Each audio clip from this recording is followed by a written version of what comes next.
Praise the lord. మొదటగా దేవుని నామానికి మహిమ కలుగును గాక. అలాగనే దేవుని పేరట మీ అందరికీ కూడా నా హృదయపూర్వక వందనాలు, శుభాలు తెలియజేస్తూ ఉన్నాను. ఈ దినము కొరకు ఏర్పాటు చేయబడినటువంటి దేవుని వాగ్దానం ఆదికాండము 13వ అధ్యాయం 2వ వచనం.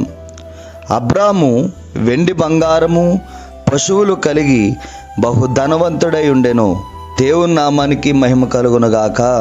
ఈ ఉదయకాల సమయంలో నీ తండ్రి నిన్ను ఆశీర్వదించి గొప్ప వాగ్దానాన్ని నీకు అందిస్తూ ఉన్నారు. హల్లెలూయా. ఆనాడు అబ్రహాము గారు దేవుని మాటకు లోబడి ఆయన ఎక్కడికి వెళ్తున్నాడో తెలియనటువంటి అబ్రహాము గారు దేవుని మీద ఆనుకొని ఎంత గొప్పగా దీవించబడ్డారంటే, వెండి బంగారము, ఆ కాలంలో గొప్ప సమృద్ధిగా భావించినటువంటి పశువులు కలిగి బహు ధనవంతుడై ఉన్నాడట. ఈరోజు అదే గొప్ప వాగ్దానం నిన్ను ప్రేమిస్తున్నటువంటి నీ తండ్రి నీకు అందిస్తూ ఉన్నారు. ఎందుకో తెలుసా? నిన్నటి వరకు చూడని సమృద్ధిని యేసు నామములో నా తండ్రి నీకు అందిస్తూ ఉన్నారు. ఈ దినం మొదలుకొని నువ్వు పొందుకోగలుగుతున్నావు యేసు నామములో. ప్రియ దేవుని బిడ్డలారా, అబ్రహాముకు కూడా తెలియదు ఇంత గొప్పగా ఆశీర్వదింపబడతాడని. దేవుని మీద నమ్మకం ఉంచి బయలుదేరాడు. ఎక్కడొకటి అబ్రహాముని దేవుడు సిగ్గుపడనివ్వలేదు. ప్రియ దేవుని బిడ్డలారా, అబ్రహాముకు వచ్చిన ప్రతి శోధనలో కూడా ప్రార్థించినప్పుడు అద్భుతంగా దీవిస్తూనే వస్తూ ఉన్నాడు.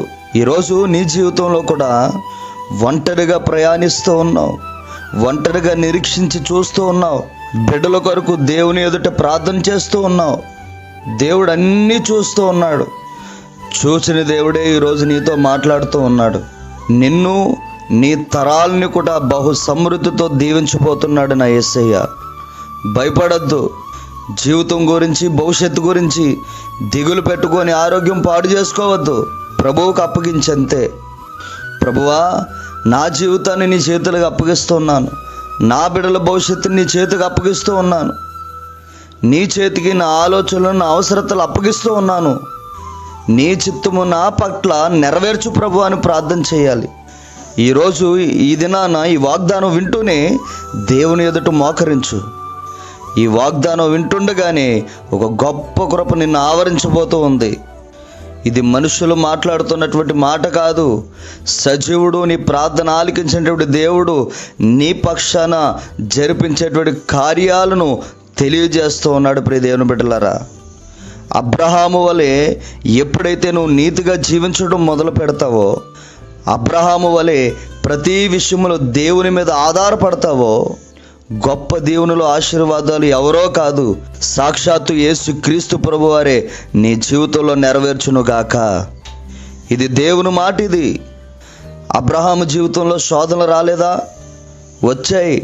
అబ్రహాము జీవితంలో కన్నీరు రాలేదా? వచ్చాయి. ప్రతి శోధనని, ప్రతి కన్నీటి బట్టును కూడా ప్రభు చూశాడు కాబట్టే అది ఆశీర్వాదకరంగా మార్చాడు.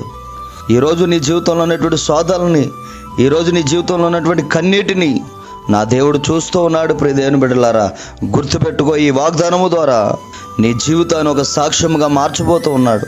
అద్భుతమైనటువంటి కార్యాన్ని నీ జీవితంలో నా తండ్రి చేయబోతూ ఉన్నాడు. నమ్మకం ఉంచు, దేవుని వాగ్దాన ఫలము నువ్వు పొందుకుంటావు. ఆమేన్. ప్రార్థన చేసుకుందాం.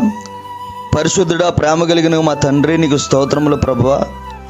ఈరోజు ఇచ్చినటువంటి యొక్క వాగ్దాన ఫలితము ప్రభువా, ఈ వాక్యాన్ని వింటున్న ప్రతి ఒక్కరి జీవితంలో మీరు అనుగ్రహింపజేసి ఆ వాగ్దాన ఫలితము ప్రభువా నీ బిడ్డలు పొందుకునేటట్లుగా సహాయము దయచేయమని యేసు నామమున అడిగి పొందుకొనుచున్నాము తండ్రి. ఆమేన్.